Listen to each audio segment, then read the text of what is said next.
کوئی بھی چیز اللہ تعالیٰ نے بے ہنگم نہیں پیدا کی ہے، بے مقصد نہیں پیدا کی ہے، اندازے کے بغیر نہیں پیدا کی ہے۔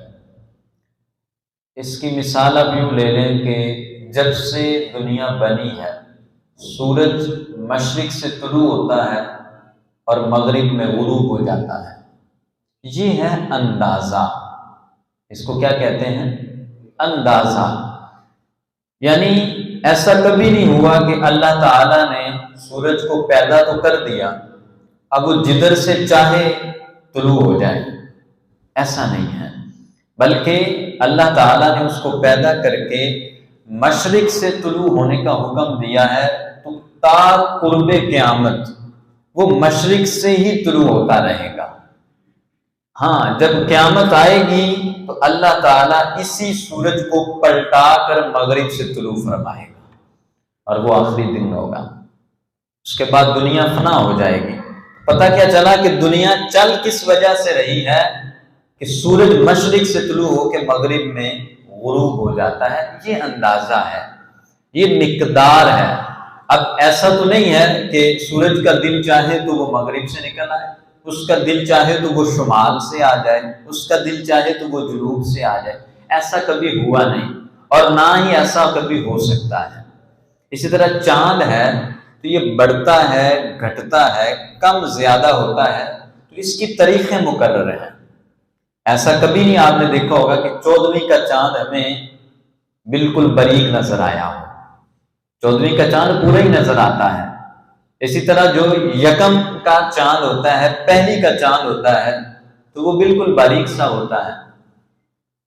اچھا، انسان کی طرف آئیں تو اللہ تعالیٰ نے ہمیں بھی ایک اندازے پر پیدا کیا ہے، اور یہ اندازہ اتنا زبردست اندازہ ہے کہ سائنس کی دنیا آج تک حیران ہے کہ خالق نے کیا تخلیق فرمایا ہے۔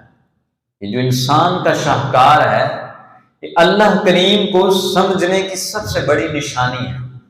اگر کوئی خالق تک پہنچنا چاہتا ہے نا، تو وہ صرف اپنے جسم کے اندر غور کرے، وہ خالق تک پہنچ جائے گا۔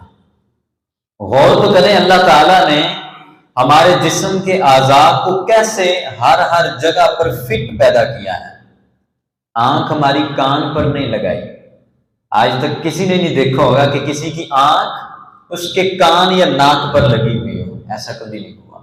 اسی طرح ہمارے ہاتھ ہیں، تو دنیا میں پیدا ہونے والے ہر انسان کے ہاتھ اسی جگہ پہ ہی ہوتے ہیں جہاں پہ میرے لگے ہوئے ہیں۔ ایسا نہیں ہوا کہ کسی کے ہاتھوں کو اللہ نے پاؤں کی جگہ پر لگا دیا ہو، نہیں۔ اسی طرح آنکھیں دو ہیں تو اللہ نے اس کی جو جگہ ہے وہ دو آنکھوں کے لیے ہی رکھی ہے، چاہے جائے کہ کوئی اندھا ہی پیدا ہوا ہو۔ جو اندھے پیدا ہوتے ہیں ان کی بھی یہ جو ہول ہیں، یہ جو سوراخ ہمیں نظر آتے ہیں، یہ تو ہوتے ہیں ان کے بھی۔ ایسا تو نہیں ہے کہ یہ پوری آنکھ ہی نہیں ہوتی، ایسا نہیں ہوتا۔ یہ انسان کی تخلیق اللہ تعالیٰ نے اتنی خوبصورت پیدا کی۔